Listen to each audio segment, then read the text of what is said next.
Cenáculo de la Divina Misericordia, Semana 83, Efesios 4, 22, 24.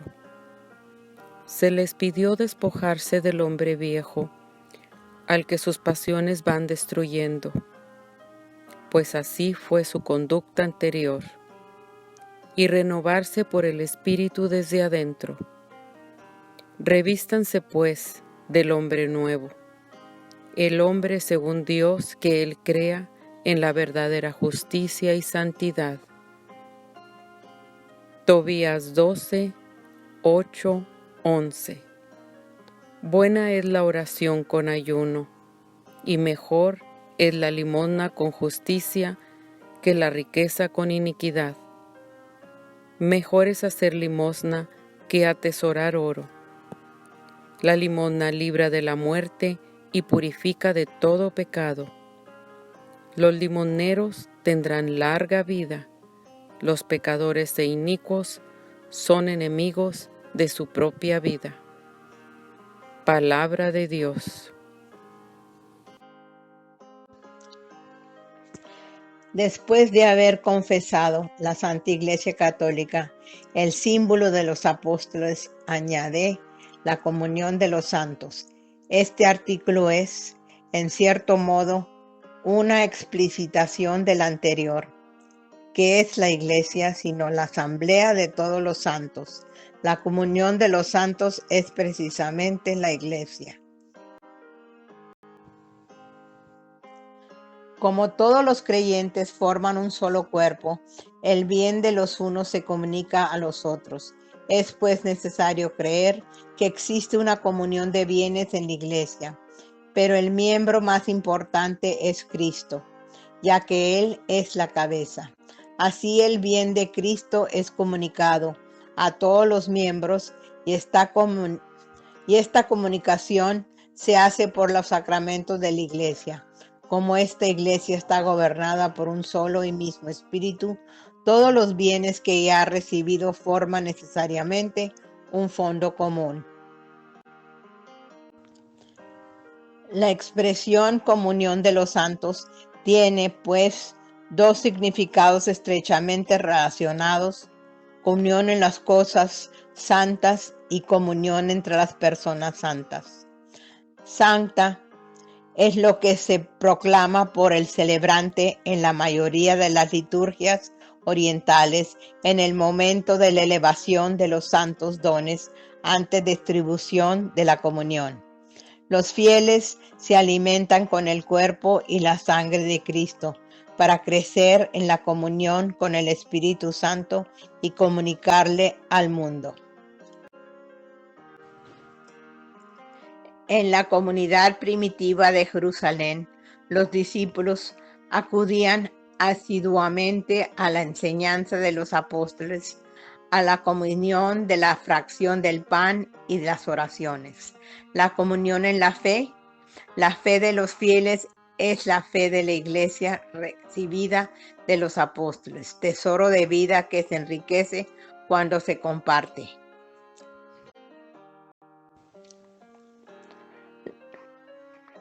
La comunión de los sacramentos. El fruto de todos los sacramentos pertenece a todos, porque los sacramentos, y sobre todo el bautismo, que es como la puerta por la que los hombres entran en la Iglesia, son otros tantos vínculos sagrados que unen a todos y los ligan a Jesucristo. La comunión de los santos es la comunión de los sacramentos. El nombre de comunión puede aplicarse a cada uno de ellos, porque cada uno de ellos nos une a Dios.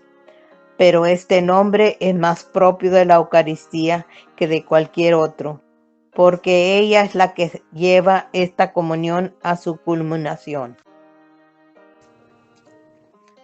La comunión de las carismas. En la comunión de la Iglesia, el Espíritu Santo reparte gracias especiales entre los fieles para la edificación de la Iglesia. Pues bien, a cada cual se le otorga la manifestación del Espíritu para provecho común. Todo lo tenían en común.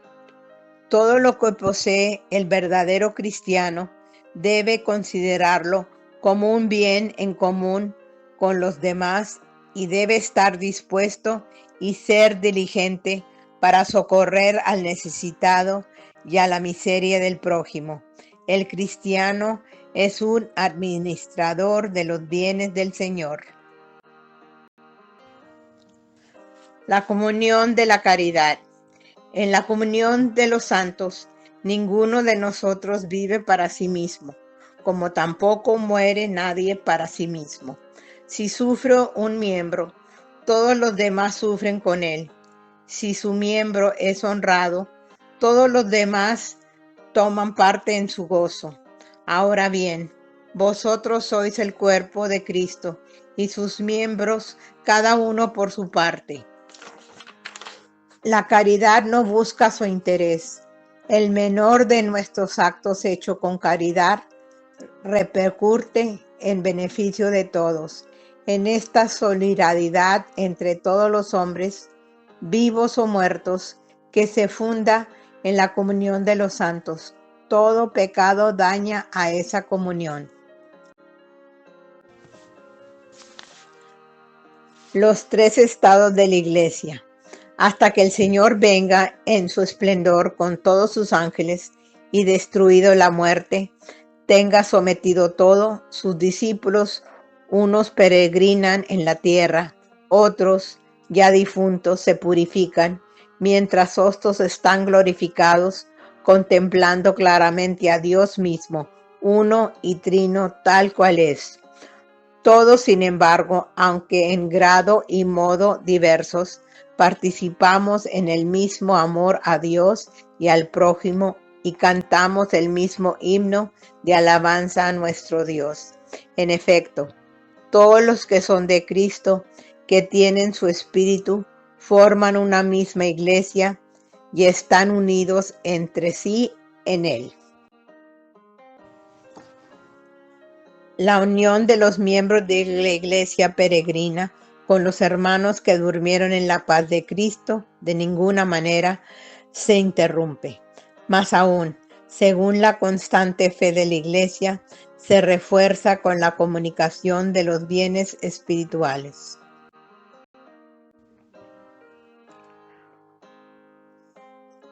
La intercesión de los santos.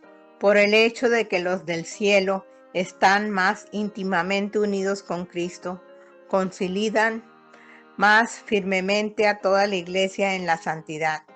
No dejan de interceder por nosotros ante el Padre. Presentan por medio del único mediador entre Dios y los hombres, Cristo Jesús, los méritos que adquirieron en la tierra. Su solicitud fraterna ayuda, pues mucho, a nuestras debilidades. No lloréis, os seré más útil después de mi muerte, y os ayudaré más eficazmente que durante mi vida. Pasaré mi cielo haciendo el bien sobre la tierra. La comunión con los santos. No veneramos el recuerdo de los del cielo tan solo como modelos nuestros, sino, sobre todo, para que la unión de toda la iglesia en el Espíritu se vea reforzada por la práctica del amor fraterno. En efecto, así como la unión entre los cristianos todavía en camino nos lleva más cerca de Cristo, así la comunión con los santos nos une a Cristo, del que maná como de fuente y cabeza toda la gracia y la vida del pueblo de Dios. Nosotros adoramos a Cristo porque es el Hijo de Dios. En cuanto a los mártires, los amamos como discípulos o imitadores del Señor, y es justo, a causa de su devoción incomparable hacia su Rey y Maestro, que podamos nosotros también ser sus compañeros y sus condiscípulos.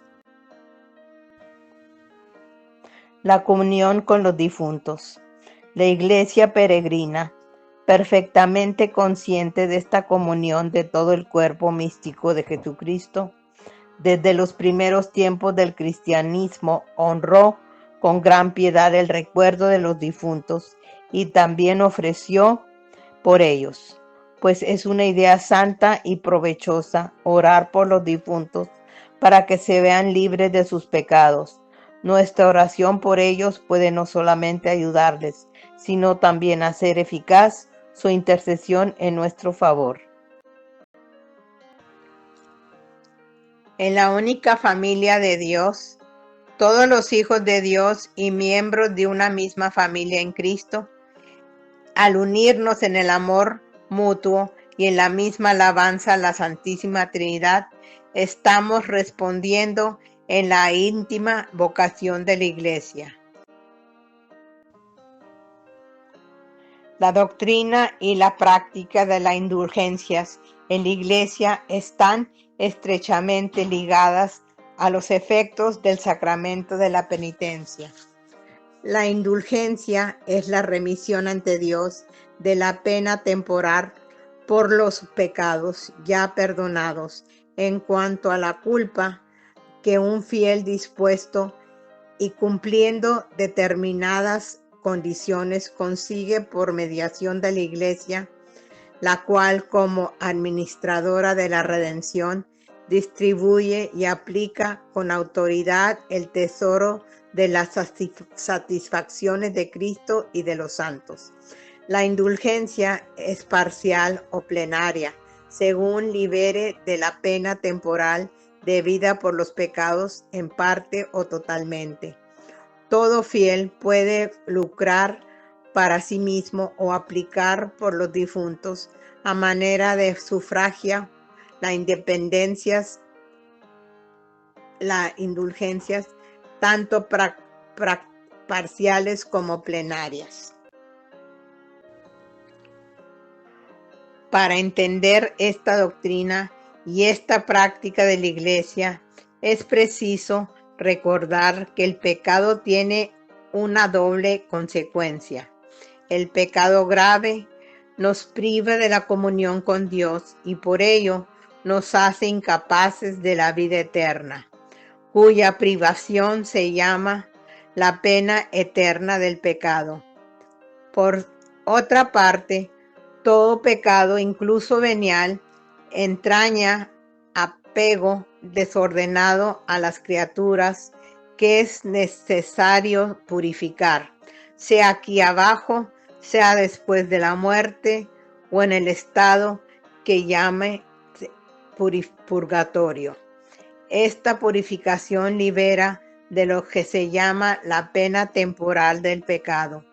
Estas dos penas nos deben ser concebidas como una especie de venganza, infligido por Dios desde el exterior, sino como algo que brota de la naturaleza misma del pecado. Una conversión que procede de una ferviente caridad puede llegar a la total purificación del pecador, de modo que no subsistiría ninguna pena. El perdón del pecado y la restauración de la comunión con Dios entrañan la remisión de las penas eternas del pecado, pero las penas temporales del pecado permanecen. El cristiano debe esforzarse, soportando pacientemente los sufrimientos y las pruebas de toda clase, y llegado el día, enfrentándose serenamente con la muerte, para aceptar como una gracia estas penas temporales del pecado, debe aplicarse tanto mediante las obras de la misericordia y de caridad, como mediante la oración y las distintas prácticas de la penitencia, a despojarse completamente del hombre viejo y revestirse del hombre nuevo. El cristiano que quiere purificarse de su pecado y sacrificarse con ayuda de la gracia de Dios no se encuentra solo.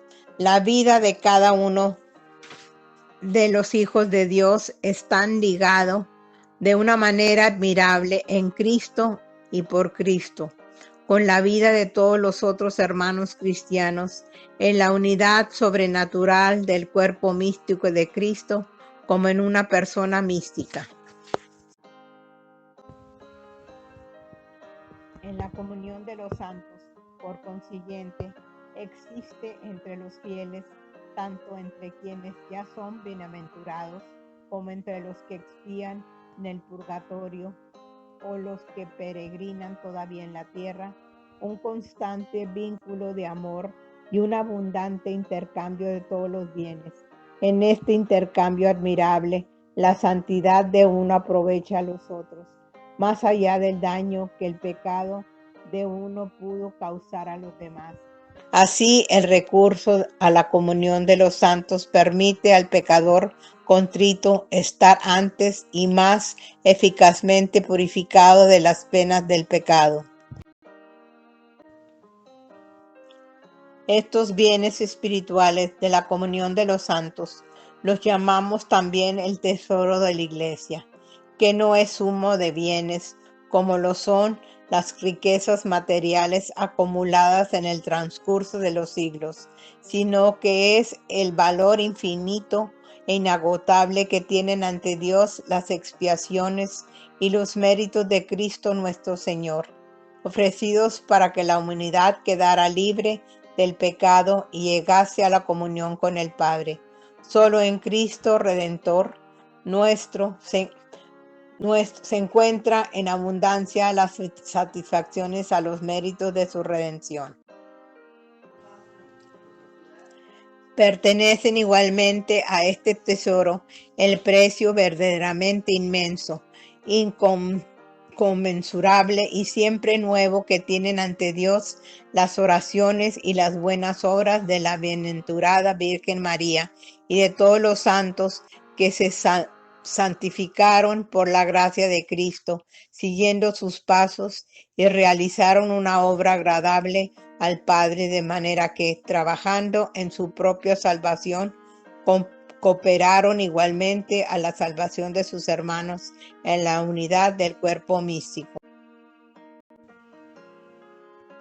La indulgencia se obtiene por la Iglesia que, en virtud del poder de atar y desatar que le fue concebido por Cristo Jesús, interviene en favor de un cristiano y le abra el tesoro de los méritos de Cristo y de los santos para obtener del Padre de la misericordia la remisión de las penas temporales debidas por sus pecados. Por eso la Iglesia no quiere solamente acudir en ayuda de este cristiano, sino también impulsarlo a hacer obras de piedad, de penitencia y de caridad.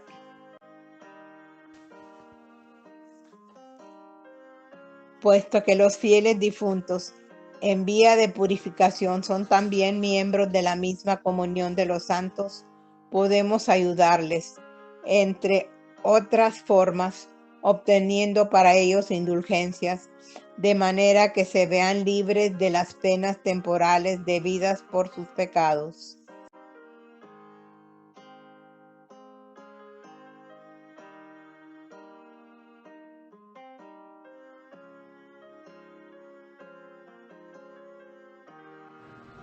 En la hora santa, jueves, en aquella hora de plegaria, Jesús me permitió entrar en el cenáculo y estuve presente durante lo que sucedió allí.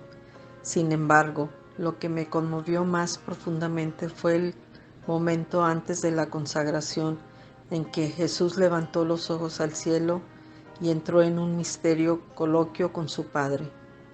Aquel momento lo conoceremos debidamente solo en la eternidad.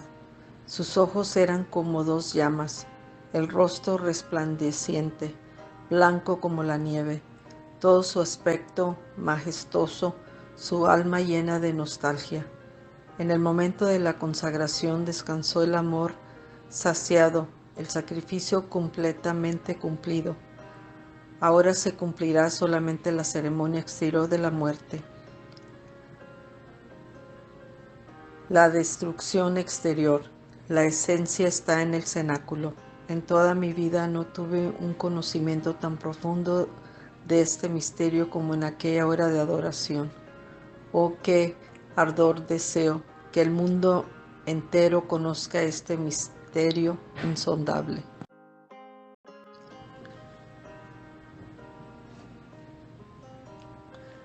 Terminando la hora santa, cuando fui a mi celda, conocí repentinamente cuánto Dios era ofendido por una persona cercana a mi corazón. Al verlo, el dolor traspasó mi alma. Me arrojé en el polvo delante del Señor e imploré misericordia.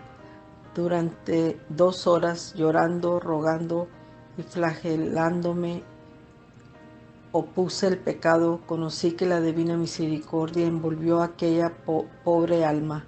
Oh, cuánto cuesta un solo, único pecado. Septiembre, el primer viernes. Por la noche vi a la Santísima Virgen con el pecho descubierto, traspasado por una espada. Lloraba lágrimas ardientes y nos protegía de un tremendo castigo de Dios. Dios quiere infligirnos un terrible castigo, pero no puede porque la Santísima Virgen nos protege. Un miedo tremendo atravesó mi alma. Ruego sin cesar por Polonia, por mi querida Polonia que es tan poco agradecida a la Santa Virgen.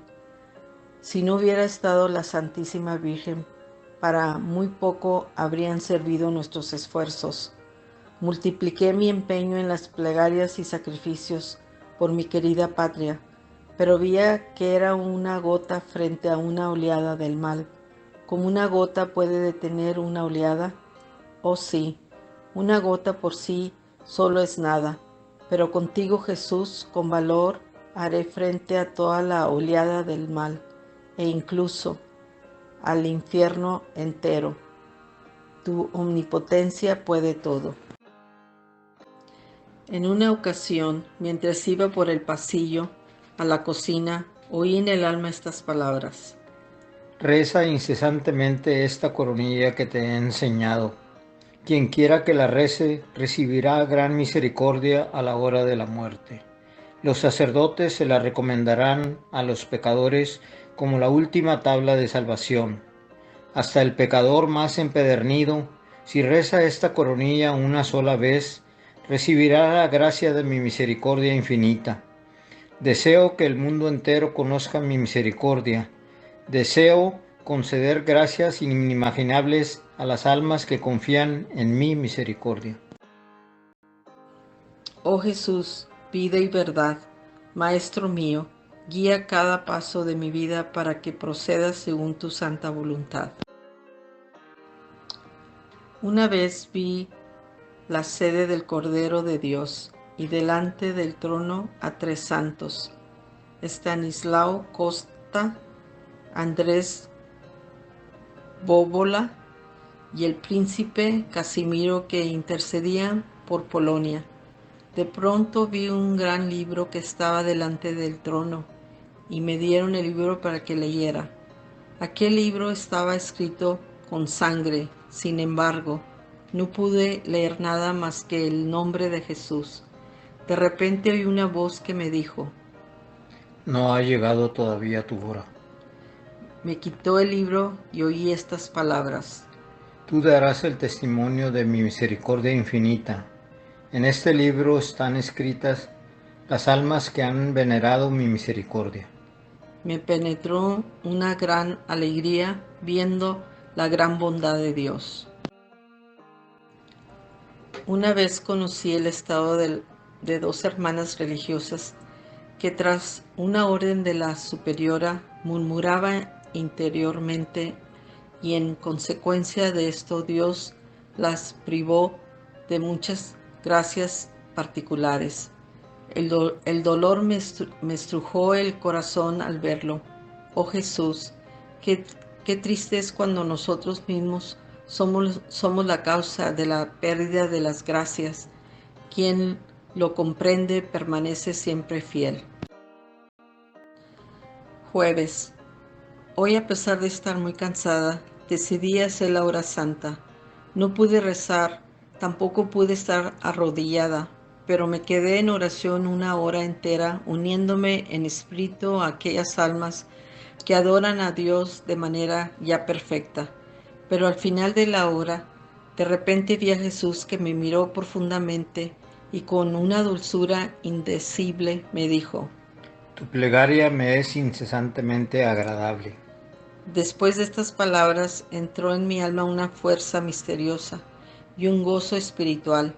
La presencia de Dios impregnó mi alma. Oh, lo que pasa en el alma cuando se encuentra solas con el Señor. Ninguna pluma ha logrado expresar ni jamás lo expresará.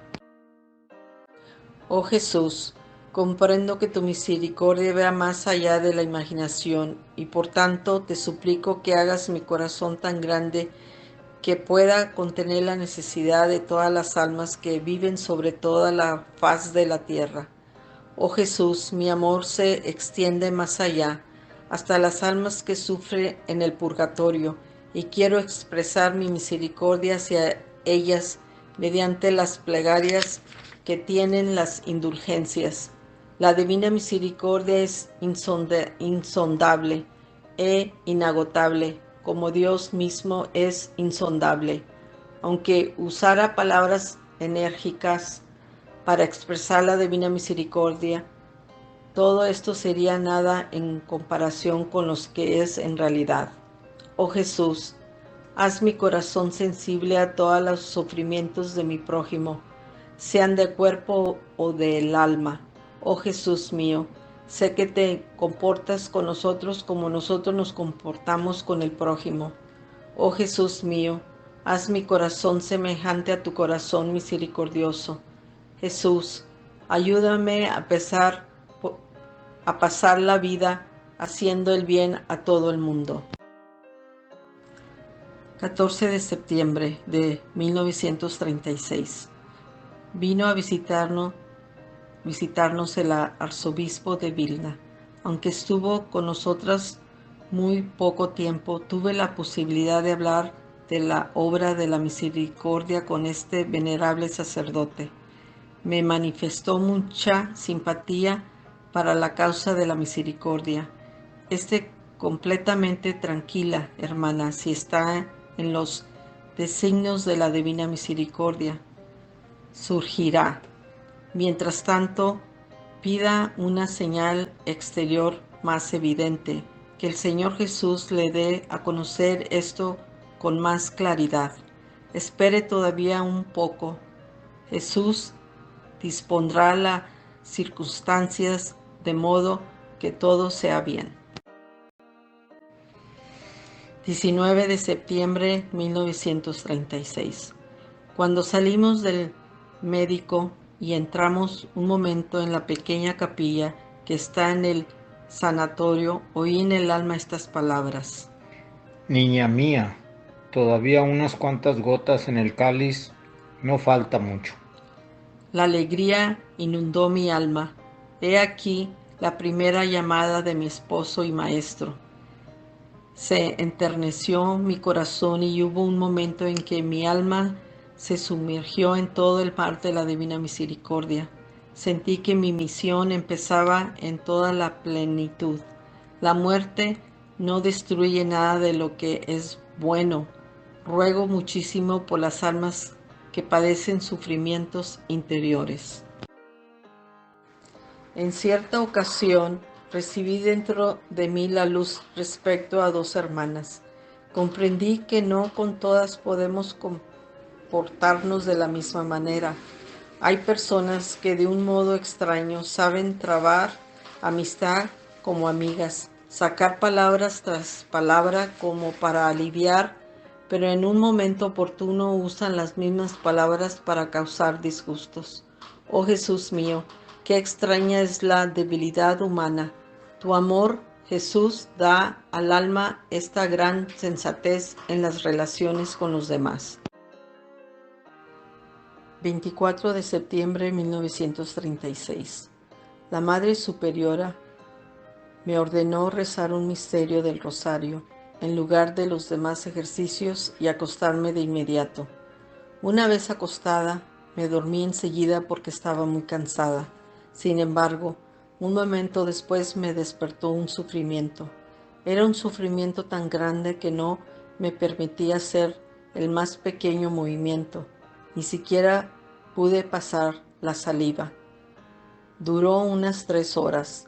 Pensé despertar a la hermana novicia con la que compartía el cuarto, pero pensé, ella no me ayudará a nada, pues que duerma me da pena despertarla.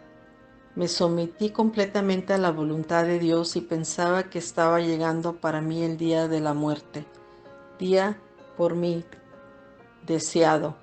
Tenía la posibilidad de unirme a Jesús doliente en la cruz. No podía rezar de otro modo. Cuando el sufrimiento cedió, comencé a sudar, pero no podía hacer ningún movimiento, porque volvía el dolor anterior. En la mañana me sentí muy cansada, pero físicamente no sufría más. No obstante, no pude levantarme para la Santa Misa. Pensé, si después de tales sufrimientos no hay muerte, entonces, qué grandes deben de ser los sufrimientos mortales. Oh Jesús, tú sabes que amo el sufrimiento y deseo vaciar el cáliz de los sufrimientos hasta la última gota. Y sin embargo, mi naturaleza noto un ligero escalofrío y cierto temor, pero enseguida mi confianza en la infinita misericordia de Dios se despertó con toda su potencia y todo tuvo que ceder delante de ella como la sombra delante de un rayo de sol. Oh Jesús, qué grande es tu bondad. La infinita bondad tuya que conozco bien me permite mirar con entereza los ojos de la muerte misma. Sé que nada puede sucederme sin su permiso. Deseo glorificar tu misericordia infinita en la vida, en la hora de la muerte y en la resurrección y en la eternidad. Oh Jesús mío, mi fuerza, mi paz y mi descanso en los rayos de tu misericordia, se sumerge mi alma todos los días. No conozco ni un momento de mi vida en que no haya experimentado tu misericordia. Oh Dios, en toda mi vida no cuento con nada sino con tu misericordia infinita. Oh Señor, que es la guía de mi vida. Mi alma está llena de la misericordia de Dios. Resumen de semana 83. Las promesas de la coronilla a la divina misericordia, la comunión de los santos y el papel del sufrimiento son los contenidos examinados en las lecturas de esta semana. ¿Cuáles son las promesas de la coronilla? ¿Qué es la comunión de los santos? ¿Qué son las indulgencias? ¿Cómo puede ser de valor el sufrimiento interior para nuestra santidad personal?